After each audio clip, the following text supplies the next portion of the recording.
Hello everyone, it's Carissa and I am here with a haunted house treat holder for you today using the Sizzix mini milk carton die. This die is exclusive to Stampin' Up and it's a lot of fun. I'm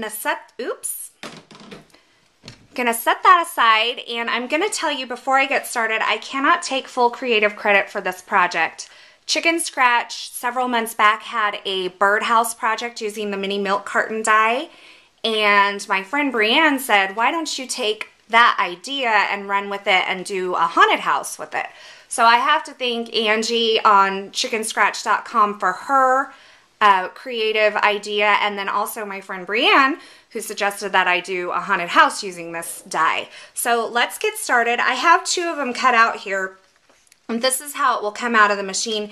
And what I've done is I've just gone ahead and pre-folded all of the score lines to make this process a little bit easier. I've had to do things ahead of time on this because it is a little bit lengthier project and I want to be able to get all of it in. So I have this embossing folder. Stampin' Up! Has one similar. I had this one and it's old and I just decided to use it because it's what I had. And these pieces of black cardstock are cut at 1 13/16 by 1 3/8, and I know that that's a weird measurement, but if you take the 1 13/16, if you just go to the 1 7/8 mark and then move it over to the next little tiny line backwards, then that's your 1 13/16. So what I'm going to do is I'm going to take my Whisper White ink pad and I'm just going to ink these up. Okay, so these are all inked and I can just give those a minute to dry while I work on my window portion. On this die, you'll notice that there's 4 panels. 2 of those panels have lines that run like this. My pinkies are right over them. So that this panel and this panel have those lines. And I want a window in one of those panels. So what I'm going to do is I have my 1 1/4 inch circle punch, and this I've just punched out of random cardstock. I picked a color that would show up well on the black so that you could see what I was doing. I'm using removable adhesive just to put this on here so that I can get my window centered on this panel, and I'm going to use that as a guide to cut out my window on this panel. Now you can go in like this from the side and then just squeeze down a little bit until you kind of fill that second piece of cardstock that's laying on top, kind of lock into your punch and then just punch out, and then you have a window. Now this had a little, I was off just a tiny bit, but that's okay. So that little piece of cardstock just came off. And then I have a piece of acetate or transparency, and I am going to, it's cut at the same size as the panel, so it's 1 13/16 by 1 3/8. And I'm just going to use a little bit of this Tombow Mono multi-liquid glue and put it around the edge. Now, you don't need a whole lot of this. And I don't want it that far into the center. You want it barely around the edge.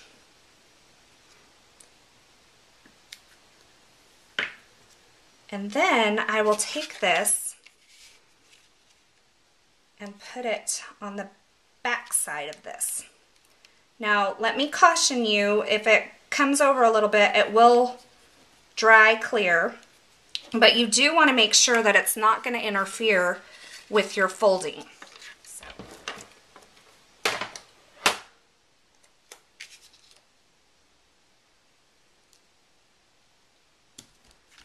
Okay, so I have those adhered, and now I'm just going to flip this over and start assembling the milk carton. And you want a sticky adhesive for this, so red sticky strip would work. I'm going to use score tape.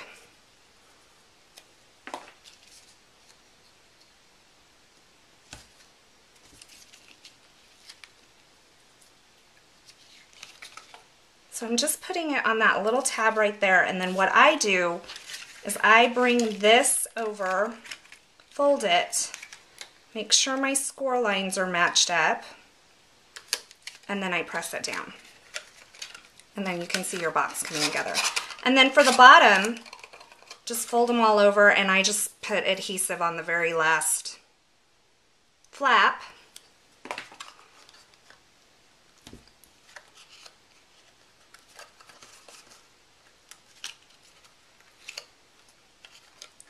And ta-da! Okay, milk cartons together. I'm going to put some candy corn inside because once I get this sealed up at the top and put the roof on, I'm not going to be able to get in there to put that candy in. So now this is kind of where it gets a little tricky, and you just kind of have to work with these score lines a little bit to get them folded in, just like that. So not too bad, right? And then what I found works really good, oops, this one's not bending the way it should. Okay, then what I found works really good, I have this little tiny stapler. And I'm just gonna staple these shut. Cute little tiny staples.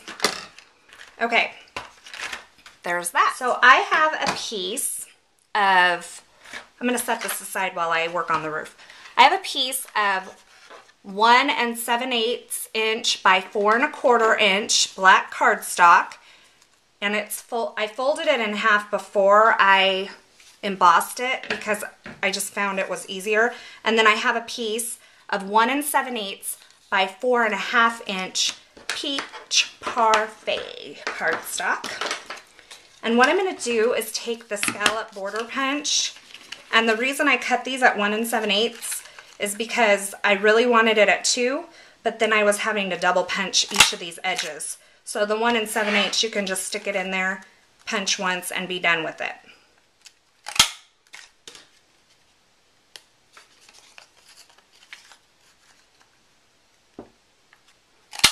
There is the beginnings of my roof, and then just to add some more dimension to it, I'm gonna just ink this with some Whisper White. Kind of makes it look dusty and cobwebby. And then the bottom of this peach parfait one, the only part that's going to show is this. And so I'm going to take basic black and just kind of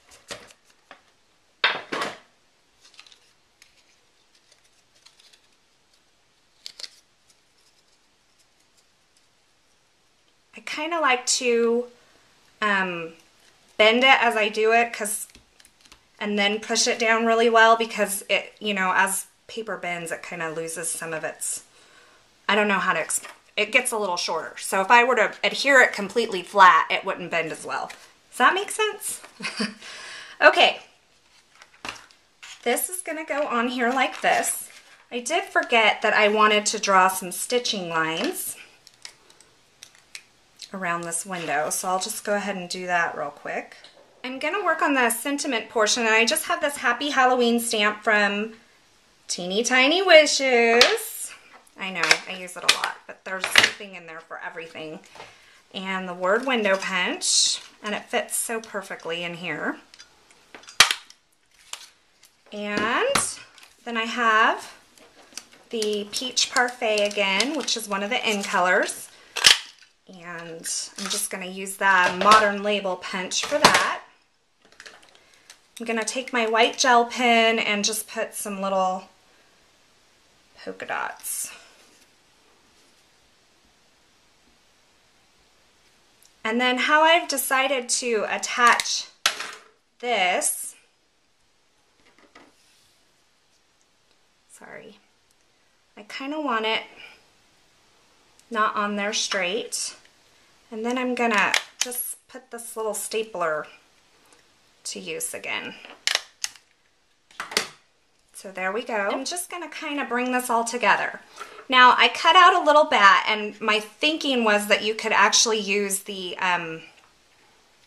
bat punch from Stampin' Up! I just don't have it yet, so I wanted to show you this project. So I went out and I just cut out a little bat, and then there's actually 2 of them, and I've sandwiched them together with a piece of just sewing thread. So you just put a glue dot on one bat, put the sewing thread on, and then sandwich the other bat on top, and then you can attach it to the top up here underneath your roof. So I just kind of slid it in there, and then I'm going to use the score tape again to attach my roof. Then I'll take this extra piece of string and just stick it on there so that it doesn't go anywhere. And I have my bat, and then I have my roof. I'm just going to put it on there. Now, if you'll notice, because this comes in here, the roof doesn't sit on there. But what I'm going to do is I'm just going to kind of bend it in and force it down onto that and kind of make it look like, I don't know, are they called gabled roofs? I don't know. It's kind of steep, but super cute. So just do it like that and just force it on there. Just bend it and it will work with you. And to attach this, I'm just going to use 2 dimensionals, and I'm going to put them more towards the center here because the ends are going to hang over the actual house itself. And I don't want my dimensionals hanging out here. So kind of going to just put that on there kind of crooked. And there is my little haunted house. I can't really turn it like this to show you that this little guy flies back and forth. So there you have it. I hope you enjoyed this project. It was super fun to make. It took me a little while of experimenting to figure out how I really wanted it, but there you have it. Have a wonderful day. Thanks for watching.